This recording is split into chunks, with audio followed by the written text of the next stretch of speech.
everybody. Welcome, welcome. This is Elaine and Kathy with Still Human. We have an amazing guest today. If you're new to us, Kathy Keegan and I are both coaches with comedic backgrounds, and we started this podcast because we wish there were so many things we wish we had known when we started our coaching businesses, and we were in these crazy big masterminds, and there were a lot of things that sort of slipped through the cracks. So we wanted to share our embarrassing stories and our vulnerable stories and all the mistakes we made along the way so that you know wherever you are in your journey, whether you're an entrepreneur, you're thinking about it, you've been one, but you're struggling, like wherever you are, you know you're not alone and that you can have some fun too. So that's why we started it. Welcome, welcome. If you're an old listener, yay. And I want to tell you about our amazing, amazing guest today. She is what I call a badass boss lady. She's so in her power. She has done lots of different things, and she is a powerful coach. And my experience of her is like she is obsessed with knowledge and how the brain works and human potential. So that's one reason I love hanging out with her, because I just learned so much every time she just opens her mouth. So Lisa Danforth, welcome, welcome. We're so happy that you're here. Thank you. Thank you. Oh my gosh, I'm like sitting over here blushing. Could you repeat that again? Because that was loved it. Thank you. I'm excited for this conversation. I have no doubt it will be a lot of fun. Well, it's so good to see you. So good to have you. And, you really do embody, it's true badassery here. And I think because there's a lot of talk about that, but what you've been through and your many years in your own career and then developing your business here, it's really remarkable to see what you've accomplished over the years. And you bring such an energy. The other thing that I want to say is that this may sound counterintuitive, or I say counterintuitive, but one of her big things is the pause. Mm-hmm. Pause. For our cat lovers and dog lovers, I'm so sorry, but pause. And what do you mean pause? Like take a moment and stop talking? Are you kidding? I don't understand what you're saying. I don't. Stop thinking. Right. What? Exactly. I do the same. I'm like, wait a minute, I'm supposed to be pausing here. Yeah. And, and I just heard a statistic that, Americans, when we talk, there's no space in between our conversation. And the recommendation is if you're a teacher and if you're an educator of some sort, you let 5 seconds pass. And if you're just in conversation, you let 3 seconds pass, which sounds like a lifetime. Oh, wow. And when you're coaching, you let 5 minutes pass. Sitting in that uncomfortable space, it's okay. That's so beautiful. Yeah, I think that's why I love coaching, because I just feel like so many people have never been listened to without the other person having an agenda. Yes. We need to listen more with the intent to understand rather than being understood. And so often we're listening with the intent of a yeah, but you don't understand, or bringing our story to the table and not listening to the other person. And it gets in the way of us having productive, loving, and caring relationships and nurturing relationships. We truly do need to pause before getting into action. I love it. I love it, Lisa. So can you tell us a little bit how I know you were a caterer, you ran businesses, you raised kids, and then have you always been into personal development and brain stuff? Or tell us a little bit about your story. Yes, I would have to say I've always been into it. I was always that friend that people would say, you should be a therapist. I just love to listen to what's going on for other people. Because I know that the joy it brings me, like when someone's truly listening to me, when someone is fully present and it's about what I have going on, it feels so good. But I think so often we go through life and we don't feel seen and we don't feel heard, and then we start to kind of dim our light. So for me, I'm a 30-year, which I cannot believe, that just sort of freaks me out. 30-year entrepreneur, and I've had 5 different businesses.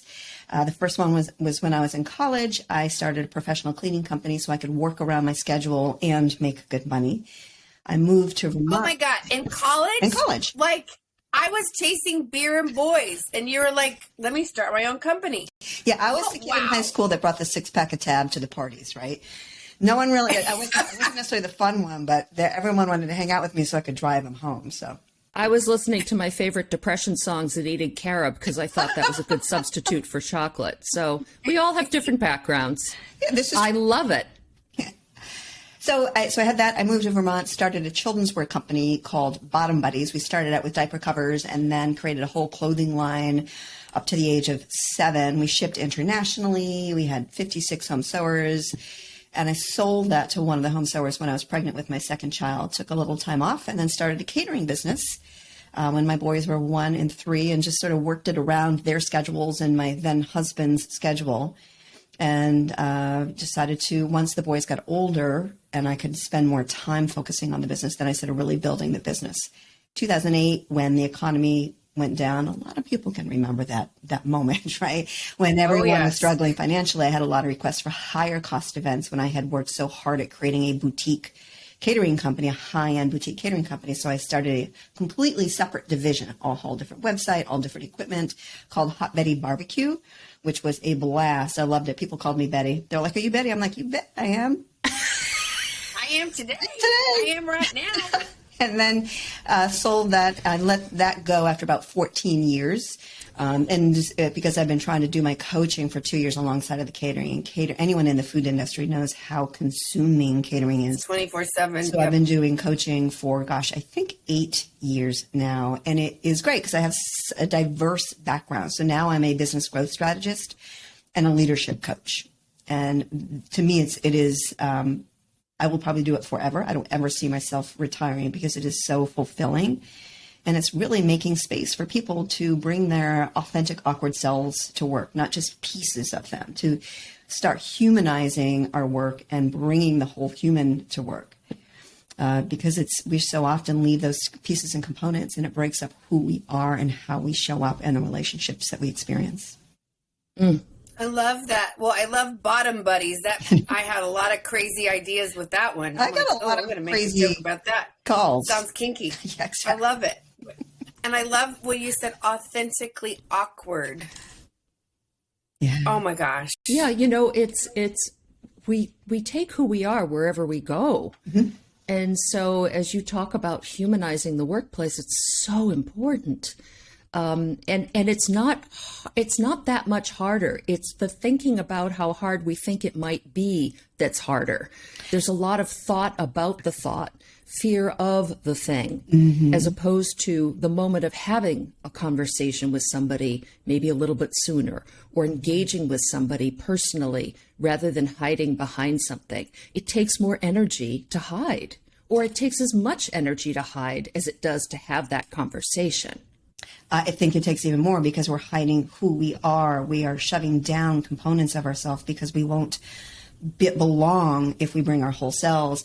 This whole, I loved coaching, but I remember sitting in Maine, lakeside at my family's camp at an early morning, watching the sunrise over the lake, frozen lake, dead of winter. Snow was pink. It was just so pretty. And I'm sipping my coffee, and I read this quote by Brene Brown that says, "Fitting in is the greatest barrier to belonging." And I literally saw my whole life flash before my eyes. I was like, shit, I have been fitting in, and herein lies the struggle within my businesses. So the more I've leaned into my authentic, awkward, I am quirky. Like anyone who knows me knows I'm quirky. But the more I lean into it, the more joy I experience, the more impact I can make with my clients, who then take that and bring their impact out. It's exponential, but also more income, because I'm just showing up, and we can recognize whether it's consciously or subconsciously if someone's being authentic, right? If someone, you're like, I can't quite put my finger on it. But the more I lean into it and be who I am unapologetically, my friendships are deepening, my business is thriving. It is of the utmost importance because, listen, this is one big, beautiful life. We're not getting a second chance. Right. This is not a rehearsal. This is my not, dad exactly. used to say that. So... Well, I love it, Lisa. And, because Kathy and I, we love humor. We love making fun of ourselves. And do you have any, crazy story from either coaching or being a caterer?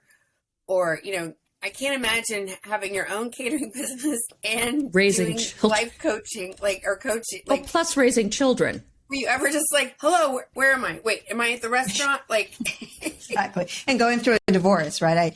I had, oh, that sounds really fun. it was let's just say it was life-changing. It was inspiring. Lisa. And it was. That's was a really, reframe. On the other end of it, I am grateful for it all because it has gotten me where I am, which is finally understanding more of who I am so that I can create the impact that I know that I'm here to make. So in hindsight, yes. In the middle of it, there might have been a few foul words that were said, a little screaming, maybe, just, but, gosh, it's, I can't think of any like funny, totally funny thing that other than, how many times that I would make it to an event in the middle of a field with no running water and be like, damn, I forgot to bring the tea for the coffee and tea. And then having to send someone out that just, there's always those components within our business that we in our life that we have to sort of go, all right, what are we going to do now? And then it's your reaction to that, right? So it's, in those moments, it's sort of, well, how am I going to handle this? Mm-hmm. I could handle it by running around and screaming, oh my God, there's no water. I can't believe it. That I went to a concert this past summer and they needed, it was outdoors in a park, and it was a Chicago park with all the things you might expect in a park in the big city. And there were a lot of people charging their phones and there was only one outlet. And it was interesting because these guys handled it so smoothly. I was panicking for them. They never panicked. They were like, oh, okay, so there's no electricity. All right, we'll just make a call to the city. And this was an orchestra that was going to play, and they needed a microphone to announce the different numbers and things like that, because outdoors you can't hear anything. But, I just loved how they were like, yep, and here are all these people around here trying to charge their phones. And then you have the people whose park it is, right? So they live there. That's their home. And so at one point, some lady starts to walk out and everybody just stands up and clears the way to let her go. It's her place. We're in her yard, and it's just so interesting, these different dynamics, and people actually can adjust and handle it okay. And it was a great concert. Everything went smoothly, even though they didn't have what they needed. They made it work. You improvised. Yep. And that comes back, for me, it comes back to pause. Everything we do, being intentional, pausing.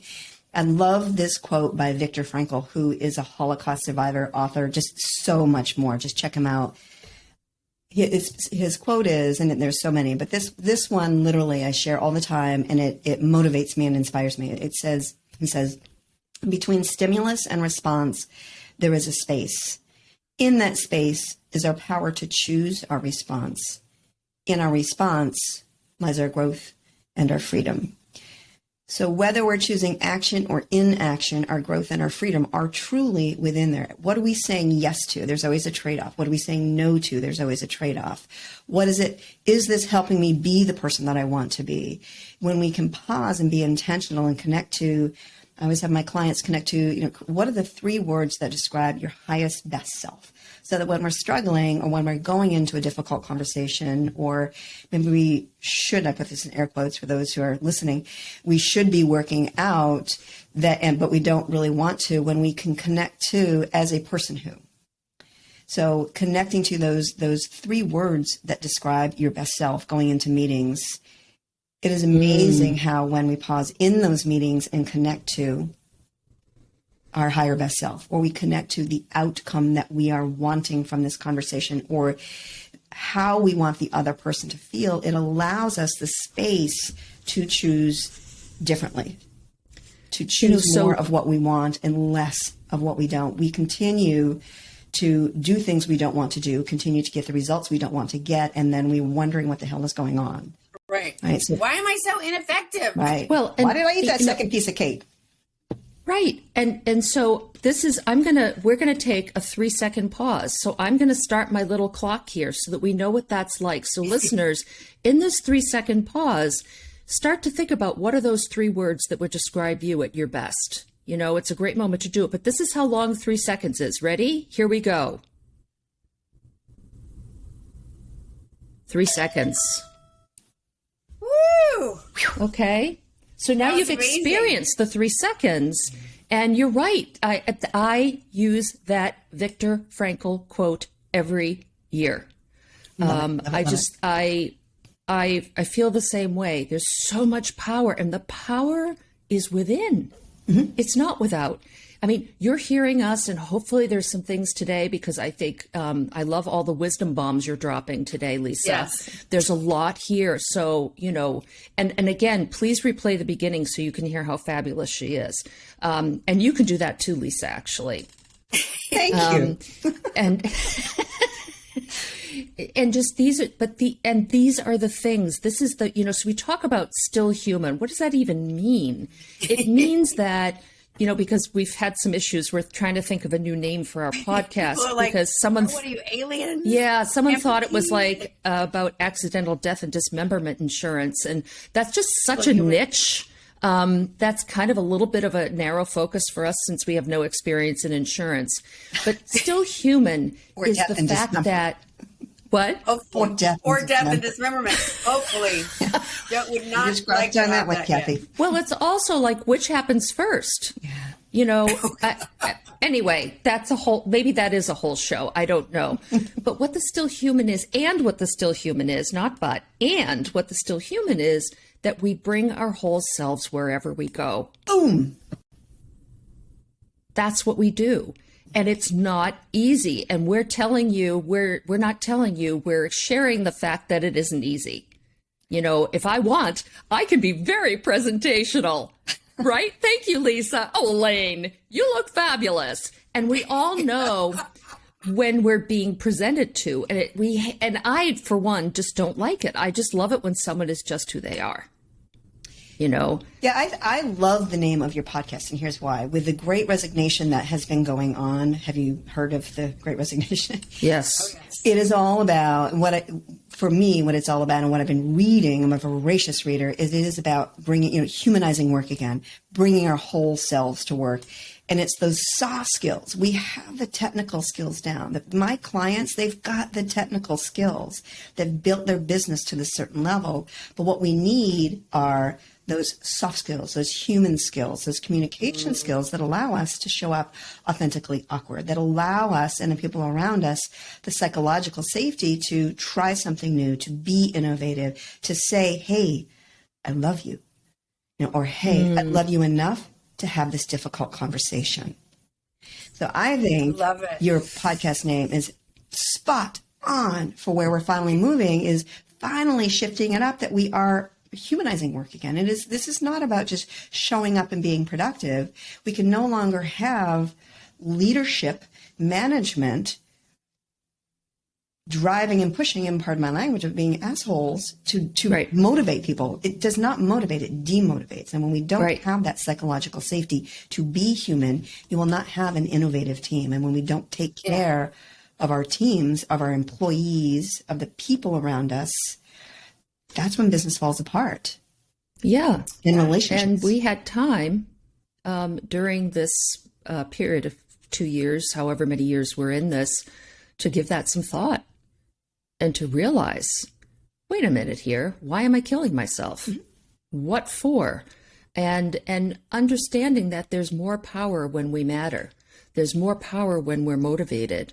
There's more power in your entire life when you feel that way, when you're coming from a place of being connected with who you are. And you may think it's a luxury. And I think for years we've thought that to be the case, but it's not. It's accessible. And it can be accessed in 3 seconds. It can be accessed in a ritual that you have in the morning of sitting quietly for a few minutes or writing.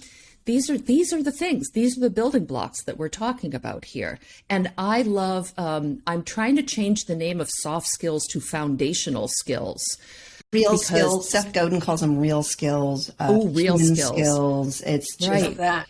It's and the study after study are showing that corporations and organizations are saying it's the human skills, it's the soft skills that are actually needed, that they need to be bringing in. Yet year after year, they consistently invest more of their resources into the technical skills, even though they know and understand and are stating that it is the human skills that we need, the communication, the empathy, the psychological safety. I mean, just all of those human skills in order to thrive.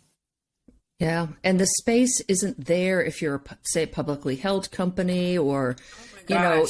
there's so much pressure on leadership there, and it takes really powerful leadership and a leadership team, which is why the sort of the command and control isn't working anymore.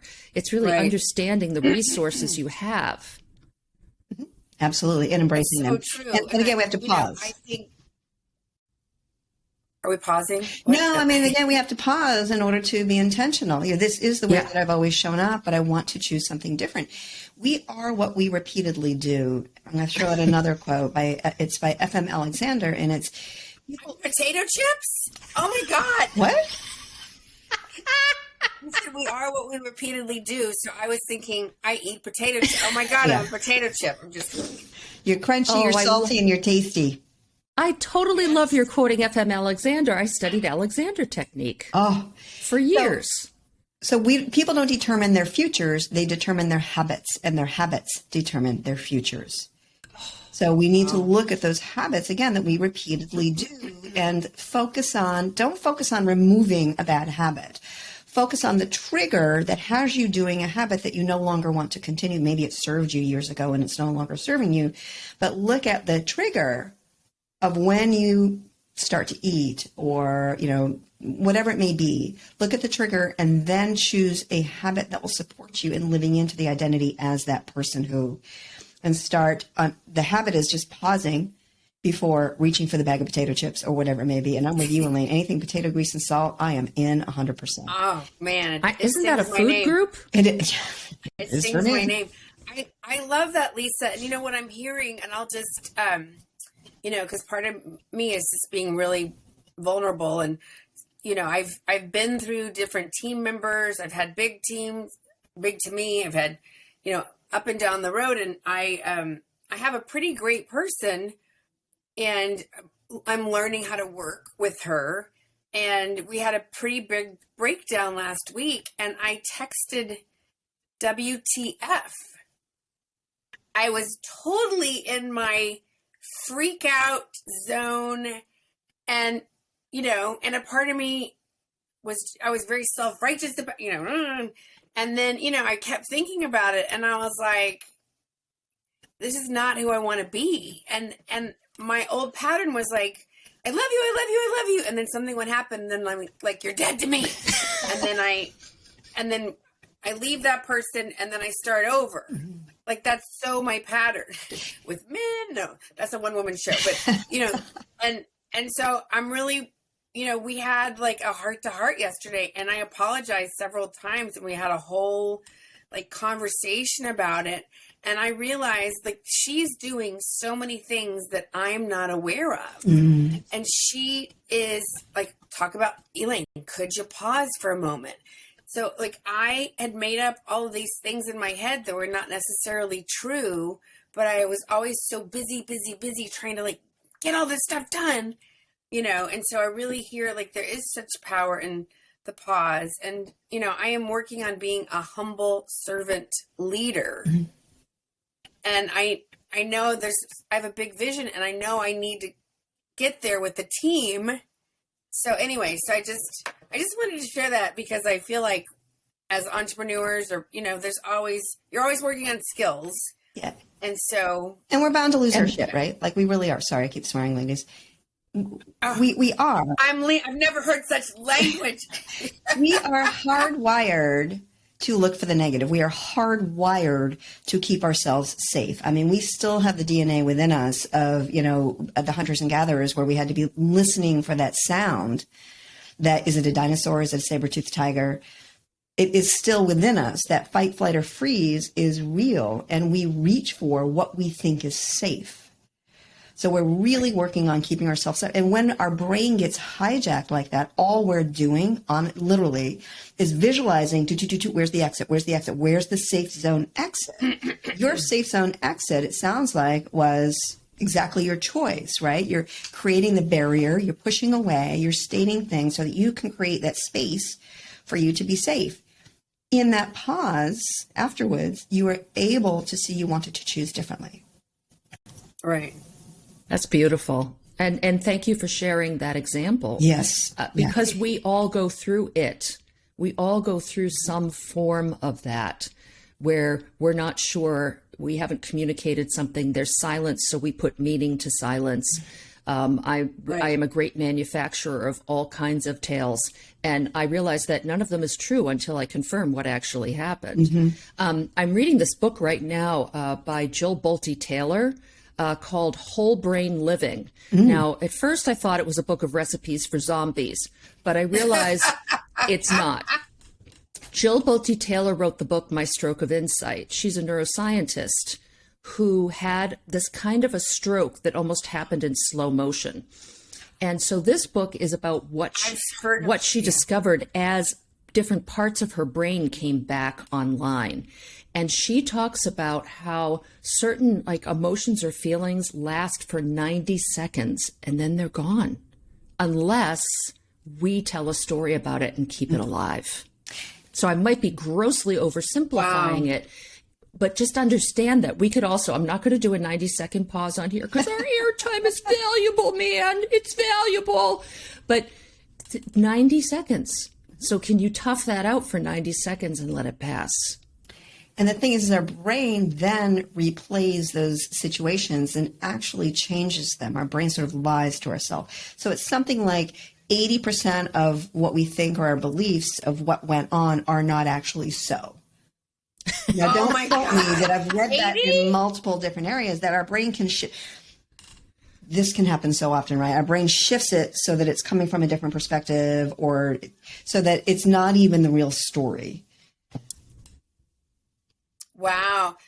Wow. Oh my gosh. See, I knew Kathy and we were at this retreat in Sedona when we met Lisa. And then I remember I thought, oh my God, Kathy and Lisa. Oh my gosh. She's my brain girl. I learned so much from you, Lisa. Oh my God. It's like, pour it in, keep it going. It's so exciting though. It's so exciting. Like in AA, we do a lot of cleaning up our side of the street and that one of the tenets is whenever you're upset at somebody or something, you have a part in it too. And when I was newly sober, I was like, what? I disagree, But there's power in that of going, you know what? I'm the common denominator. I'm the one who's had all these different assistants that it hasn't gone well. And I have a history of, whatever. Like, so if I'm the common denominator, maybe I can have the shift just because at the end of the day, do I need to be right or do I want to be happy? I want to be happy and I want to be effective. Mm-hmm. So, and having that communication, like that's the key thing is help me understand, right? There are ways to invite people into that conversation. Am I clear? And I love what Brene Brown, what does she say? She says something like, what does done look like? So when we're handing something off, so if I'm handing something off to you, Kathy, and I might say, so what does done look like to you? Or you might say it to me so that we're clear. We have these assumptions. I used to do this all the time in my catering business. A recipe is so easy to me or laying something out is so easy to me. And I would relay what I thought was enough information. And it was about a third of the amount that they needed. And I'm like, oh, wrong. Right? Go back and do it. So it is, what's done look like, I think is just such a great question. Or, understanding when I start working with someone new, and I'm with you, Elaine, I've done the same thing 100 times, right? Over the 30 years as an entrepreneur.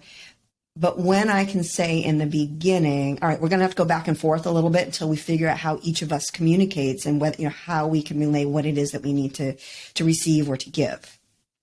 So when I can lay that foundation, sometimes we connect immediately and our brains are wired together.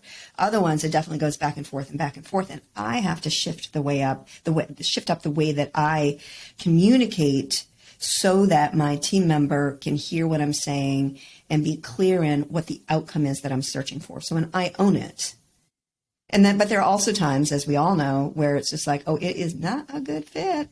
We're going to have to let you go. Right. That is or true. Like, I'm so glad because the old Elaine would have come to our Monday meeting and been like, this isn't working, and part of my upset was at myself because I thought, I haven't been clear again. I haven't given a check. Like I was really mad at myself too for the breakdown, but I had made all these assumptions. So anyway, so I come to the conversation and I said, can you just tell me what happened? And I mean, I don't think I've ever done that.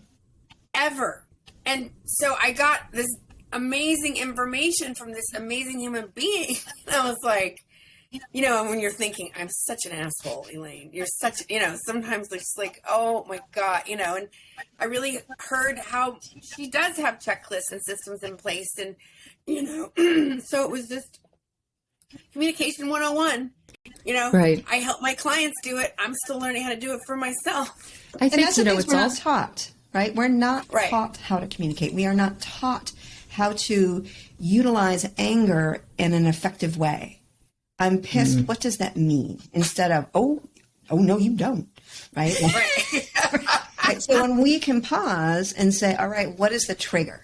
And often it's our values or something that's meaningful for us has been stepped over or stepped on, or maybe we've stepped over something that is really important to us. We've morphed who we are to fit in, and now we're pissed at the other person.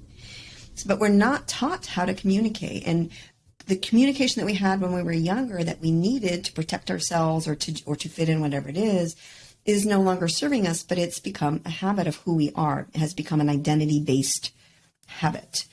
We just need to shift up. I put that into air quotes, need to shift up our identity of, okay, if I identify as someone who, you know, sucks with money, is horrible with time or whatever, then it almost gives us permission, or, you know, bad communication, it almost gives us permission to not change it up. But when we can see, again, I think I mentioned this before, see what the trigger was, and then start saying, okay, here's what I want instead. We can communicate differently. It just needs to be intentional, and we need to be aware and show ourselves compassionate curiosity for what went on with us, but also graceful accountability. This is so key in anything that we do. Don't beat yourself up. Don't let yourself off the hook. Right? When we show ourselves and others graceful accountability, communication can be far more effective and far more easy. Graceful accountability. That is sexy. That's going to be our new name. I think we're either going to just put keyword, because that could work, right?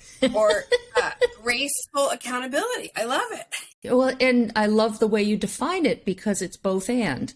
You know, it's really a sense of, you know, taking ownership and also, you know, understanding what else is going on. I mean, I don't think I said that very well, but I think it's this idea of also understanding that people have skills in all areas of life. So even if you are delegating, somehow implied in the word delegate is that you know more than the person you're delegating to. And that is not true necessarily. I want to delegate to someone who knows more than me. Was it Steve Jobs who said, surround yourself with people who are smarter than you? Or maybe that was Henry Ford. You know, or both. I worked in international private banking years ago, and we had a lot of clients with, you know, that were in South America that had, you know, hyphenated last names like you can't believe. It's the mother's maiden name, it's this name, it's another one, and then they're a junior.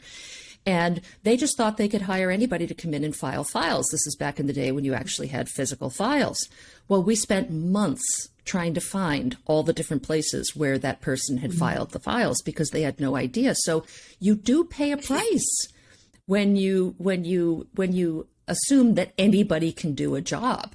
And I love, Elaine, how you had that conversation and you were able to clear the air, and you went into it rather than judging, even though that's where you were in the beginning. It was, you were curious. So just help me understand what happened here.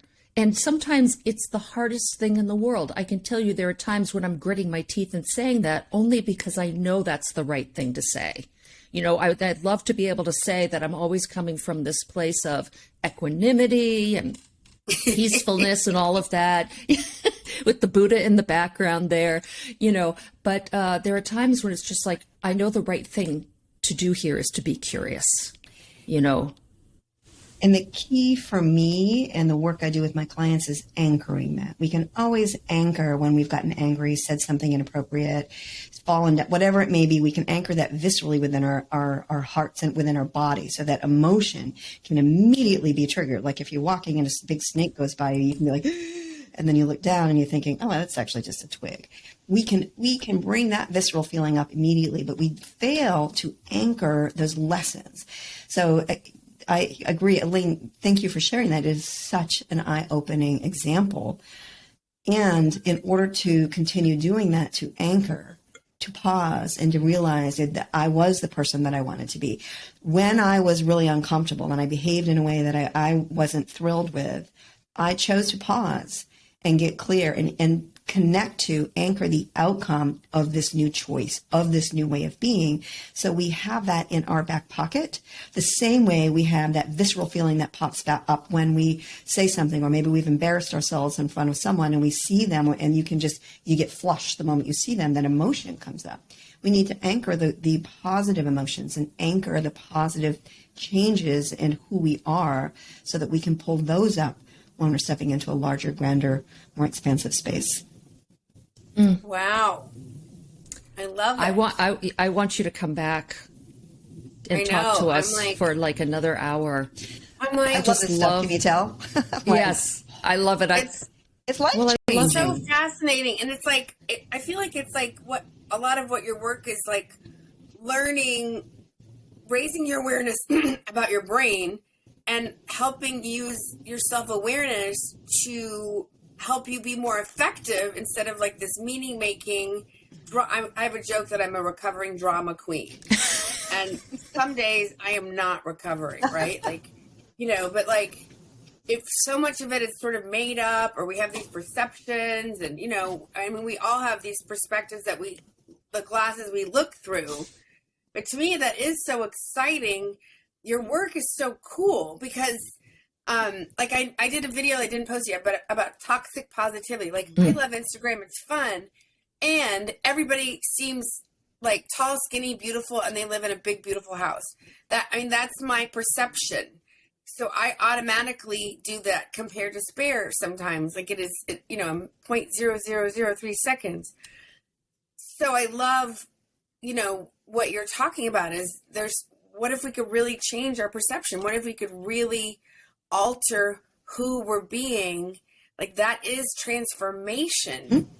And I feel like your work is so much more effective than, make it a great day. Like, we all need those. I make those kind of videos too. And sometimes I'm like, shooting, like, I can't handle this today. Mm-hmm. But anyway, I don't know if I'm making sense. You're making a lot of really sense. Love your work. I think you're totally making sense because, like you said, that comparison piece. And I'm a business growth strategist and I'm a leadership coach. Where I start with my clients is with the life and leadership mindset. We lay the foundation of our mindset, of our habits, of who we are and what our identity is.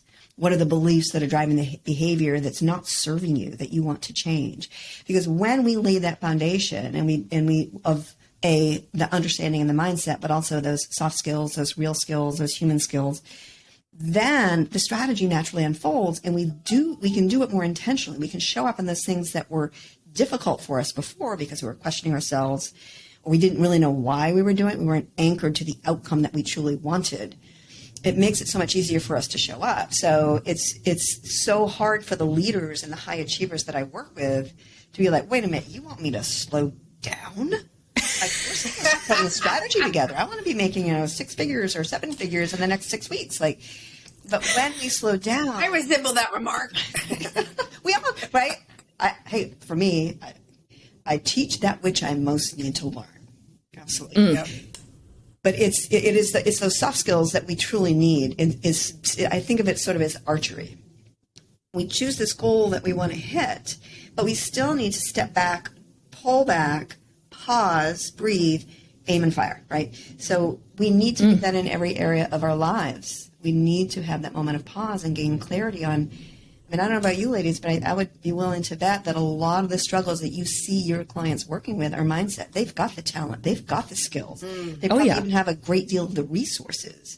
It's putting one foot on shore, one foot on boat, and wondering why we're not successful because we're not putting ourselves fully into it. And then we live into who we believe we are. See, I told you I couldn't do it. I wasn't good enough. I'm horrible at that.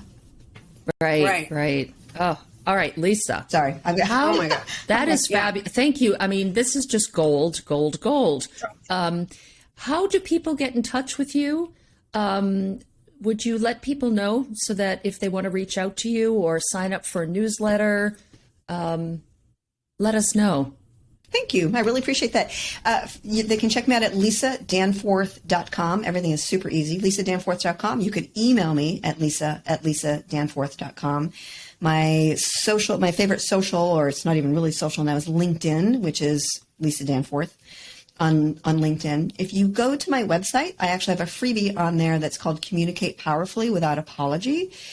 You can download that and you will get the 12-page ebook that I created and then some follow-up emails, and then, opt into the newsletter as well. So if you have any questions, please reach out. I would love to chat with anyone. Thank you. Oh man, awesome. Thank you, Lisa. I know you do one-on-ones, you have group programs, you've got a lot of stuff going on. And Kathy, Kathy Keegan, my podcast partner, her mission in life is to stop needless workplace suffering, which I just love. So she Brilliant. is, and she's also a really great, fun, overcoming obstacles speaker as well. And she, so if you're in a job and you want to shoot your foot off, and you don't know if you should stay or go or whatever, or you're in a job and you're like, I need a plan because I got to get out or whatever. Kathy is your woman. That is her specialty. She's really good at helping you leave empowered so that you're not burning bridges, and or reframe where you are so that you're not silent scorning everyone all day long. Ooh, silent scorn. Corny. That's a film. Yeah, never done that. A great silent scorn. Silent I don't know what scorn. you're talking about. I'm fine. The Kathy Keegan story, silent scorn. No, that's not me. And right now, especially people who are in the marvelous messy middle, if you're in middle management and you've got people here, there, and everywhere with an opinion on something, give me a call. Let's have a conversation. I would love to be able to support you in managing through that. So, and I need to talk about my girl, Elaine, because my girl, when I say that, there's no appropriation there, right? I'm so sorry. I apologize. I call me a girl all you want. I'll take it. So Elaine Williams, captivate the crowd, tell your story on camera, be authentic. I have seen her clients transform on film because I've seen them on there before and they're kind of, they're fine. They're doing their thing, but Elaine brings it out. And for most of us, we have to communicate this way now, right? This is just it. We're going to be on camera and that's just the way it is. So Elaine, say a little bit more too about what you do. She's awesome. Amazing. Thank you. I love helping people get confident on camera and with their speaking publicly. And I've recently been really getting into short form video because that's super hot right now. So I do master classes once a month on that. And then I'm doing a class tomorrow on content creation because every person I know is always like, what do I say? What do I say? Help, And so so if you reach out to me, Elaine at captivatethecrowd.com, I can put you on the list so that you can come to the free trainings. And I love helping people find their voice and own their power and tell their story so that you can get out and have the bigger impact you're meant to make. Oof. Beautiful. Awesome. Lisa, thank you so much for joining us. I feel like we could talk for 5 hours next time. We're definitely going to shoot longer. I'm just kidding. I mean, we did threaten that. We did threaten, but thank you so much. Love you guys. Have an awesome, awesome rest of your day. Bye-bye, everybody. Thank you. Thank you. So long, everybody. So long.